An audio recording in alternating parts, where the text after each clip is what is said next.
Assalamualaikum warahmatullahi wabarakatuh. Selamat malam.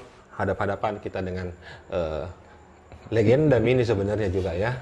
Semalam main di Prolog Fest. Prolog Fest 2022. Ini namanya Rizky Surya.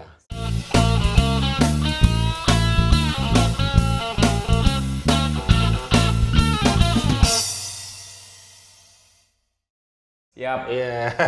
Siap. Rizky Surya. Kalau Rizky Surya itu apa sebenarnya?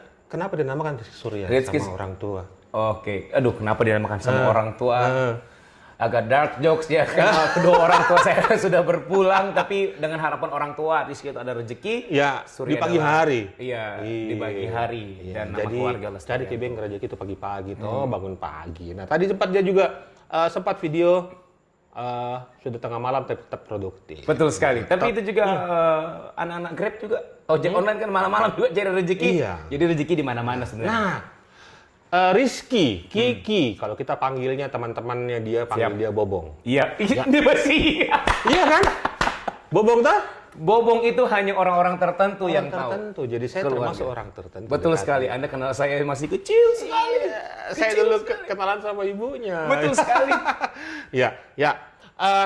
Kiki ini dikenal sebagai vokalis, salah satu vokalis band hip metal B5. Ya. Yang pada tahun berapa itu menjadi jawara Nescafe Musik Asik. Nescafe Get Started. Get Started ya. Tepat, Oh iya. betul sekali. Itu tahun berapa? Kalau 2004. 2004. Ya, 2004. Ya. Sejak itu Kiki ini banyak memang berkarir di Jakarta. Ya. Nah, kita mau tanya dulu pengalaman semalam manggung di Prolog Fest dengan ribuan teman-teman Kiki yang main dan nonton kembali Kiki bermain dengan B5. Ya. Bagaimana perasaannya semalam itu? Luar biasa, Kak Iko. biasa, Saya sangat merasa lebih tepatnya terharu. Karena karya kita yang bisa dibilang 15 tahun yang lalu itu 15 tahun lalu ya. masih didengarkan di tahun sekarang, masih ada orang yang nyanyi, masih merasakan energi-energi yang kita bangun di 2004 ini. 2004. 2004. B5 itu dulu sebenarnya terbentuk kapan?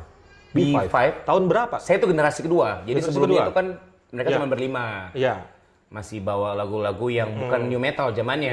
Iya. Jadi masuknya Kiki merubah pakem bermusiknya B5. Betul. Ya, Yang dari basicnya Dream Theater, Ya. Bon Jovi, Ya. tiba-tiba diracunin oleh Linkin Park. Yang era itu memang lagi hype-hype-nya. Ya. Langsung switch sampai sekarang. Itu karena Kiki masuk ya? Iya, betul. Terus waktu itu apa sebenarnya yang membuat Kiki masuk ke band itu? Ke B5 itu? Karena dari sisi apa namanya? Bukan teman main kan? Bukan. Karena Waktu saya itu juga main di studionya, latihan, anak SMA. main di studionya B5 di Jalan Cendrawasih. Ya. Betul.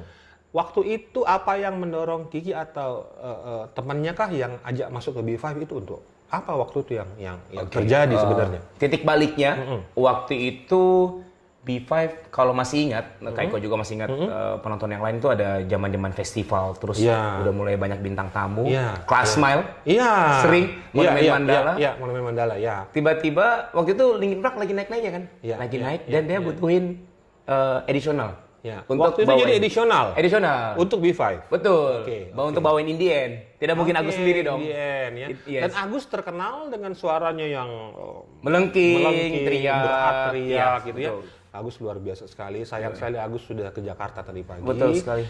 Waktu itu diajak untuk nyanyiin lagu Indien. Pertama kali. Linkin Park. Betul. Oke. Sudah Andis yang main gitar itu ya? Belum. Oh, belum ya? Belum. Andis itu generasi setelah saya masuk. Oh gitu. Itu masih Budi Amin sama Asis. Ada teman kita yang namanya Asis.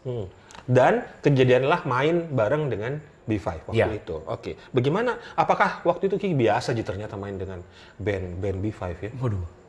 Tentu tidak dong. Anak SMA main dengan sekaliber B5 yang sudah dewasa. Ya. Dan basicnya mereka juga Arif yang pernah ikut festival besar, Arif Lojo, bass, ya. Arif Bass, Rudy dengan basic yang musiknya juga sudah matang, otomatis. Rudy itu di Makassar, Norak, teman Norak berhadapan dulu Norak band. Norak. Dulu ada dua Rudy, ya. Rudy Satu Daniawang. almarhum, Iya, ya, betul. almarhum Rudy Opa, satunya Rudy kecil. Rudy kecil. Yang main di B5. Waktu itu berapa banyak penonton Kiki masih ingat? Aduh, ratusan Pak. Ratusan ya? Saya kan biasanya mentok di yang nonton cuma 3-5 orang. Waktu itu masih SMP? SMA Pak. SMA. Oke. Nah, berlanjut ikut pencarian bakat band. Ya. Waktu itu ya, Nescafe. Nah, Kiki menjadi perhatian waktu itu karena saya ingat sekali final wilayahnya di Unhas ya. Betul sekali. Itu. Dan Kiki menjadi salah satu poin utama B5 menjadi jawara dan mewakili area Indonesia Timur ke Jakarta. Waktu itu siapa band yang dihadapi di final? Selain J-Rocks, masih ingat? Di final Indonesia? Iya, Indonesia. Ada J-Rocks, B5 sama Kulkas. Tiga band itu ya? Tiga besar. Oke, tiga besar. Jadi langsung main 3 besar. Iya, jadi ada 10 dulu totalnya, 10 dari kumpulin dari seluruh Indonesia. Masing-masing kirim pemenang. Makassar itu ada 2, ada B5 dan Arta. Arta. Oh, Makassar 2 ya? Iya. Sama Arta. Oke. Arta. Oke. Setelah diadukan itu, jadi mereka mencari 3 besar. 3 besar. Masuklah J-Rocks, B5 dan Kulkas. Kulkas dari Jogja. Okay. Jadi Kul, COLS dan Kas. Yes. Kulkas. Betul sekali. Jadi waktu itu 3 besar. 3 besar. Jadi sebelum boleh diceritakan waktu itu bagaimana sebenarnya 2005 ya. 2005. Sangat berbeda pasti dengan sekarang. Kompetisi band pertama TV nasional. TV nasional. Sebelum Dream Band. Iya. Belum ada Instastory. Belum ada Dom. Belum ada WA dan lain-lain. Pastinya Dom. Waktu itu kita semakassar mendoakan B5 waktu itu. Karena kita kan masih telepon biasa kan? voting SMS. Jangan lupa SMS kirim ke 7889. Nah, waktu itu boleh cerita untuk teman-teman yang Oke, jadi pada saat kita sudah 10 besar, jadi ada 10 band dikumpulin untuk mewakili masing-masing wilayah. Iya.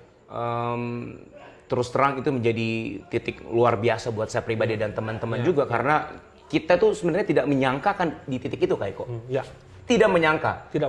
Sama sekali tidak menyangka. Bahkan kalau Kak Iko sendiri ingat karena waktu itu yang salah satu yang menghandle event tersebut kan. Iya. BU juga kita sebut BU.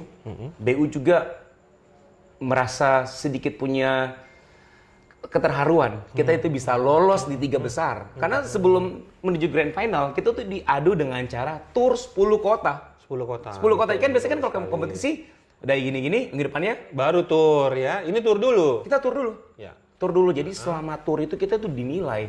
Jadi 10 kota dari Medan, Palembang, Bogor, Jogja, Semarang, Bali, Makassar, Manado, 2 lagi saya lupa nih. Pokoknya di daerah Jawa. 10 kota main bareng sama Tere. Main dengan Tere. Yes. Terakhir grand finalnya dipertemukan di Jakarta kembali. Tidak merasa bahwa habis tenaga gitu, tur terus ada grand final lagi. Oh, masih muda.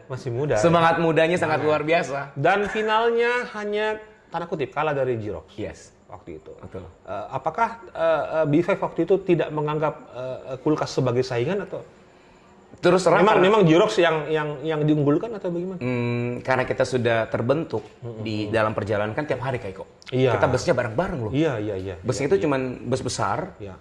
Jadi ada 2 bus. 2 bus artis sama busnya kita. Si 3 band ini. Kita tur, kita jalan, semakin berjalannya perjalanan, kita merasa 3 band ini sudah bukan bersaing lagi sebenarnya.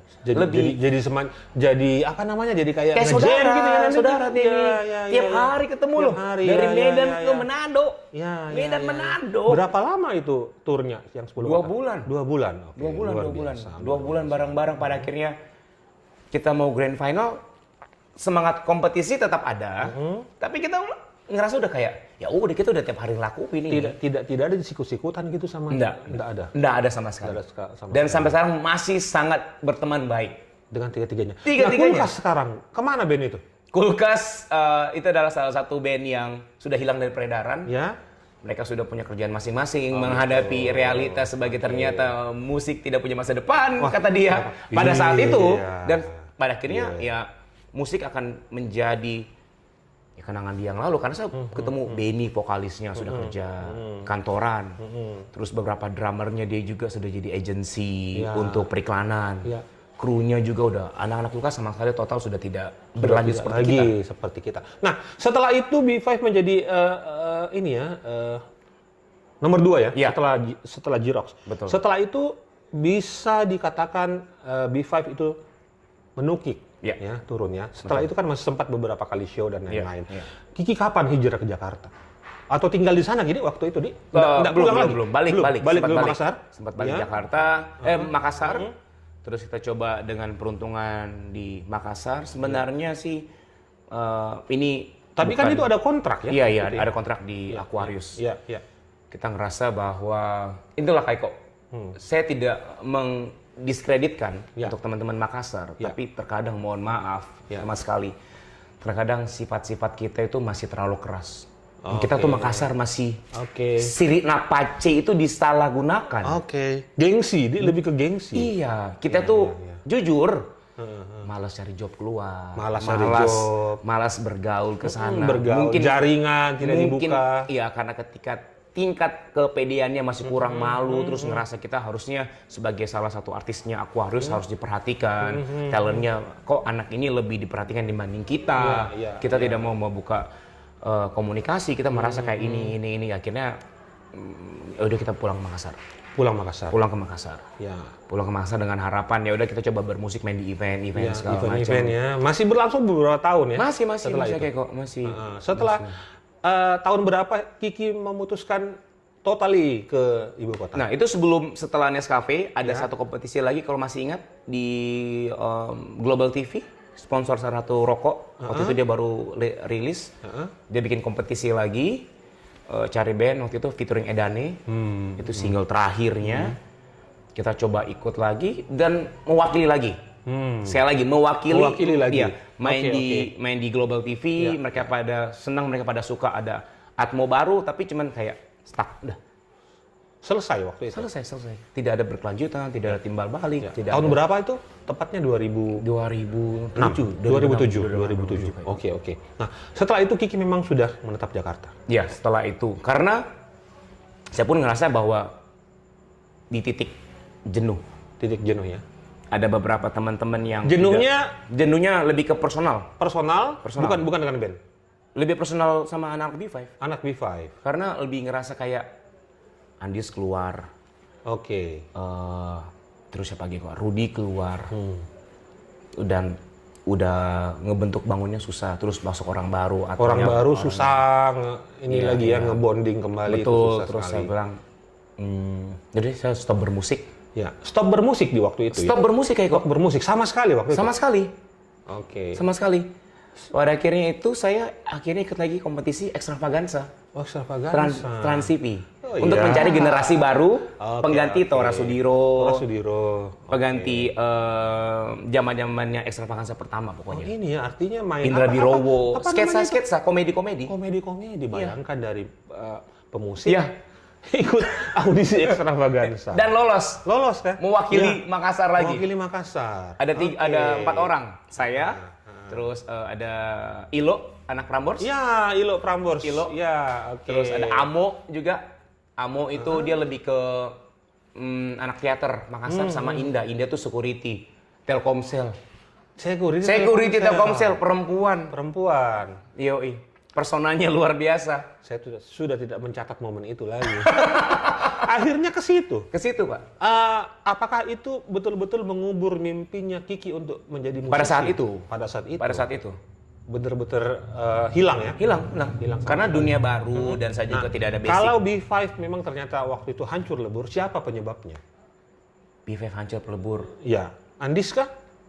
Kita semua sih. Semuanya. Tapi yang paling bikin onar waktu itu sampai ini selesai. Kehilangan Rudy lumayan.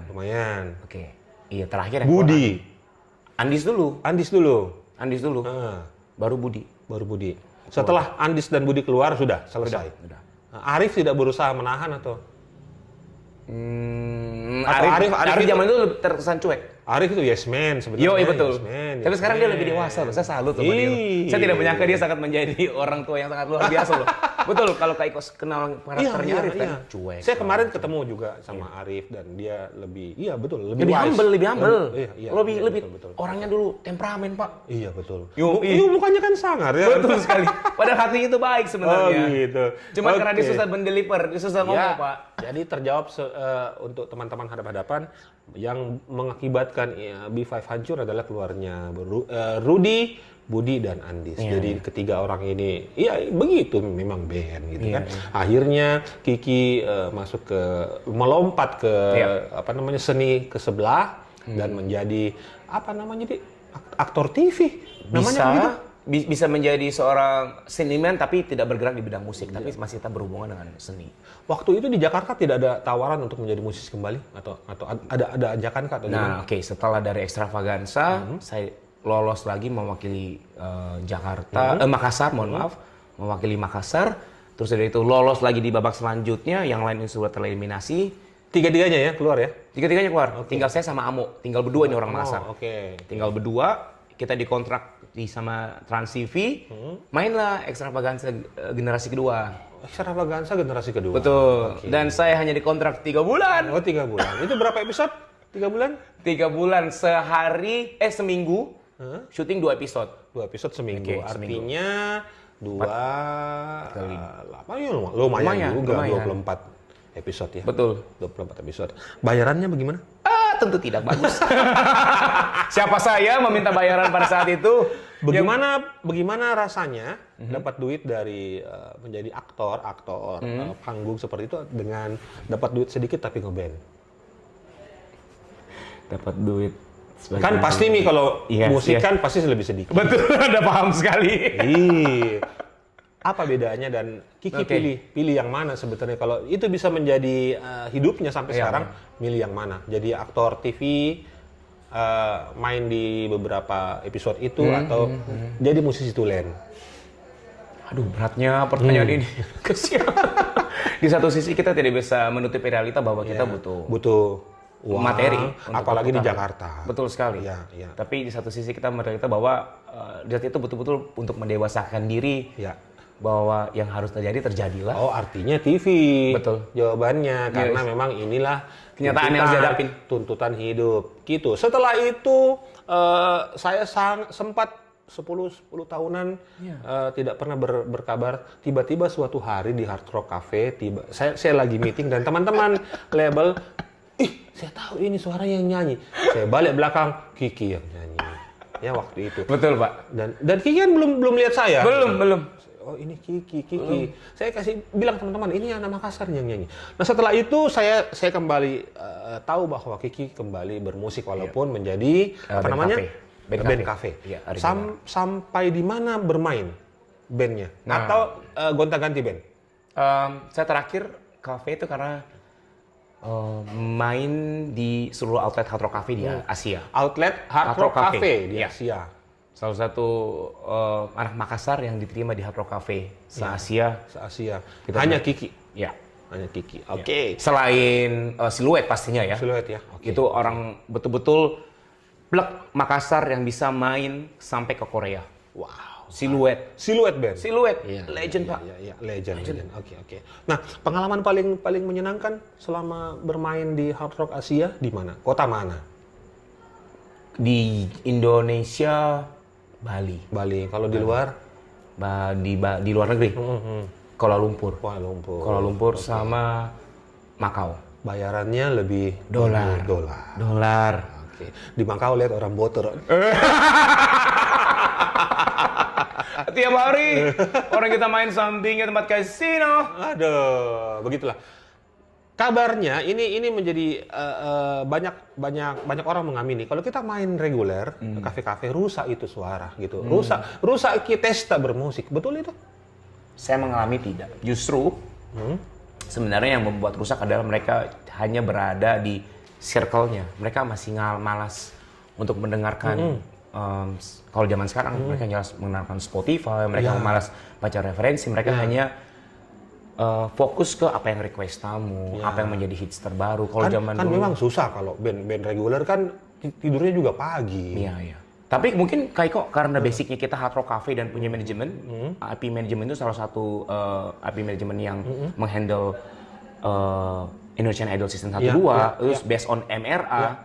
Jadi kebentuknya kita itu bukan seperti, mohon maaf tidak merendahkan, bukan pada tanda kutip band reguler pada umumnya. Jadi kita ada di coaching klinik, kita belajar bagaimana cara ngomong ke tamu, kita didatangkan Farhan sebagai public speaking-nya kita, mentornya kita. Terus update-nya juga, dan karena kita main di Hard Rock Cafe yang notabene memainkan lagu-lagu rock pada umumnya dan harus mengikuti top chart Billboard. Jadi itu menjadi modal untuk mendengarkan referensi-referensi yang lain. Jadi terbantahkan ya untuk seorang Kiki ya bahwa tidak merusak ternyata. Betul, tidak. Dan memang juga banyak yang ini karena kalau band cafe itu karena hidupnya berbeda dengan pola hidupnya berbeda dengan orang kebanyakan ya memang ya mau kemana lagi karena tidur pagi malam kerja. Jadi tidak punya waktu untuk sosialisasi. Tapi mohon maaf, saya masih main reguler di Jakarta. Sampai sekarang? Sampai sekarang. Di mana sekarang? Di sekitar daerah PIK. Selasa sampai Sabtu. Tapi masih punya 2 acara TV dan iklan juga. Januari ada film itu juga. Saya mau tanya. Tiba-tiba itu hari dia tanya, Kak. Waktu itu hari main di acaranya Prolog. Iya, Prolog. Dia bilang kayak gini, Kak, saya mau rilis single solo. Bagaimana itu single solonya? Saya berusaha untuk, karena kita meyakini manusia itu harus punya fingerprint, jejak yang harus ditinggalkan. Pada saat jauh sebelum Prolog menawarkan untuk B5 comeback, main kembali, saya merasa kayak musik ini akan tetap selalu menjadi jiwa saya. Karena salah satu kayak kok musik itu betul-betul menyelamatkan saya dari keterpurukan. Kalau kayak kok tahu sendiri kalau bisa besar seperti apa, saya bisa, alhamdulillah puji Tuhan, tidak jatuh ke narkoba, tidak yang aneh itu karena musik. Dan salah satunya Linkin Park. Kenapa saya mencinta Linkin Park? Momen dimana mama saya meninggal di kamar itu saya cuma peluk gitar dan dengarkan lagu Linkin Park Face Reanimation. Crawling. Itu yang menyelamatkan saya, itu membuat saya kuat. Luar biasa. Pengaruh musik seperti itu. Jadi kalau orang mohon maaf menotabenekan musik itu jahat, musik itu keras, musik itu sarangnya kejahatan dan narkoba. Dan saya tidak. Saya tidak. Tapi bagaimana singlenya? Singlenya sempat rilis kan? Sudah tayang. Cari Rizky Surya, judulnya Menunggu, tayang di Spotify. Menunggu. Oleh Rizky Surya. Rizky Surya. Yes. Boleh di ini RIDZKY. Rizky Surya. Judulnya Menunggu, sudah bisa dengarkan di Spotify, Joox, YouTube Musik dan YouTube pasti. Cuman satu untuk saat ini. Nanti akan rilis lagi single kedua bertepatan dengan produksi film saya layar lebar di Januari. Ada film layar lebar. Judulnya kita ini dulu. Aduh, judulnya masih rahasia. Saya ada kontrak. Jadi pemeran utama masih supporting. Supporting. Tapi pemerannya luar biasa. Mudah-mudahan saya bisa numpang nempel sama pemeran utamanya. Nah, Kiki ini luar biasa sekali sekarang karena sangat sibuk di studio ke studio. Sudah berapa iklan yang dibintangi? Termasuk Telkomsel. Betul sekali. Saya menjadi brand ambassador Telkomsel. Sampai sekarang. Jas merah. Iya, betul. Jas merah Telkomsel. Rapper masih berhubungan dengan musik. Iya, betul. Dan sempat juga di DM sama dia. Kak, ada iklanku. Wih, gila. Saya lihat. Wih, mantap ya. Masih sampai sekarang? Yang mana? Periklanan? Telkomsel udah enggak, karena dia setelah pergantian BUMN. Sudah. Akhirnya udah. Tapi itu menjadi titik baliknya Kiki di dunia periklanan. Betul Pak. Itu efeknya luar biasa. Muka saya di mana-mana seluruh Indonesia, di bandara ditayangin. TV, YouTube gitu, buka YouTube, mukanya masuk. Langsung pop up. Dan waktu itu masih nyanyi kafe juga, jadi lumayan sangat membantu secara branding, Pak. Kalau bisa dibilang satu-satunya band kafe di Jakarta yang menjadi brand ambassador dan punya TV dan masih main regular adalah Rizky Surya. Yes. Apa kira-kira yang membuat agensi itu tertarik? Ini Kiki boleh pede dong cerita. Mungkin karena saya handsome, karena saya ini. Kira-kira? Pada saat itu mungkin karena pada saat iklan terakhir yang besar adalah Telkomsel Halo, dia mencari sosok karakter yang rap. Oh gitu. Menjadi sosok karakter. Iya, dan waktu itu menggantikan Joe Taslim. Joe Taslim. Oke. Yes. Dia mencari sosok seperti itu. Audisinya lumayan, casting lumayan banyak. Saingannya lumayan ngeri-ngeri. Dan last minute karena saya merasa dari dulu bekerja nothing tulus, yang harus terjadilah. Berikan yang terbaik. Dan kayak gue kan tahu saya adalah vokalis bicara-bicara. Itu sudah menjadi otot yang saya dari kecil dulu. Dikasih skrip seperti itu, saya makan. saya makan. Betul. Dan kejadian lah itu salah satu iklan yang menurut saya ini sangat menarik. Sangat. Dan sangat kiki sekali. Sangat. Itu seperti kayak disupport Telkomsel, Pak. Sendiri lagu mukanya di mana-mana. Nggak ada talent-talent lain. Udah, cuman saya sendiri. Dan yang membuka itu adalah musik. Membuka karirnya Kiki sampai sekarang adalah musik. Bagaimana musik berpengaruh positif terhadap perkembangan seorang Kiki Rizky Surya, kita boleh saksikan. Apalagi nanti mau tayang filmnya Januari. Amin. Dan web series juga sekalian. Web series? Iya, apa masih. Judulnya? Jadi di Jakarta itu ada platform namanya Stro TV. Itu salah satu platform TV pertama di Indonesia. Jadi dia berlangganan model-model kayak video dan segala macam. Dan sekarang saya masih jadi host di sana juga. Oh gitu. Series saya juga udah tayang season pertama dan 2. 3, 4 akan tayang juga di Stro TV. Tambah nggak mungkin nih kembali B5 kayak begini. Masih, Pak. Masih bisa. Selama masih ada waktu, meluangkan waktu. Nah, kita doakan sama-sama seorang Rizky Surya yang awal SMA bergabung ke B5. B5 menjadi wakil kita nasional, terus tur kemana-mana, terus main film, iklan dan lain-lain, rilis single, akan masuk single kedua. Semoga menginspirasi kepada teman-teman semua dan yang dengar ini yakinlah bahwa musik adalah hidup kita semua. Betul. Apa yang mau disampaikan kepada teman-teman hadap-hadapan? Teman-teman hadap-hadapan selalu percaya terhadap apapun yang kalian lakukan dan saya mengutip katanya Panji Pragiwaksono, kaya bukan tujuan, kaya itu adalah hasil kalian melakukan dengan baik.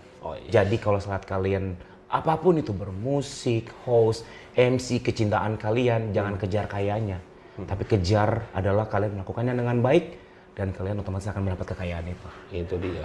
Itu dia poinnya. Lakukan sesuai dengan hati nurani, lakukan dengan berikan yang terbaik. Senang, betul. Ya, lakukan dengan senang gitu, dengan gembira. Betul. Semuanya yang baik-baik akan datang sebagai jawaban. Siap. Oke, kita akan ketemu lagi 2023 Januari. Jangan lupa nonton bareng filmnya Rizky Surya. Siap. Ada nobarnya mudah-mudahan teman-teman. Amin. Saya pasti akan dengan senang hati mempromosikan untuk teman-teman saya yang di Jakarta harus nonbar di Makassar, kota saya. Oke. Kita ketemu lagi di hadapan-hadapan nanti dengan teman-teman yang lain yang menginspirasi tentunya. Assalamualaikum warahmatullahi wabarakatuh. Selalu kita tutup dengan Ewako Makassar bisa tonji.